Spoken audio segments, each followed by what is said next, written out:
Well, now to an update on what's up in the 719. Students at Monument Academy High School set sail this weekend for a high seas adventure in physics. Well, maybe it wasn't actually the high seas, but it is Colorado, so a local swimming pool. It came about as close as these students could get to see if their cardboard creations could withstand its waves.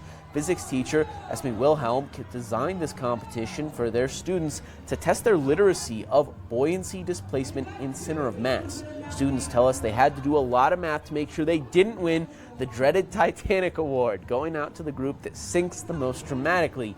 That award, it went to the first boat in line that was captained by Josh Dennison and Kanoa Smith. They didn't give up even when their boat sank almost immediately, and you can probably guess what the best boat was. That was Annalise Vernoys and Grace Dunstan in orange, absolutely smashing the competition. What a great showing from all the students. Hopefully they learned something new.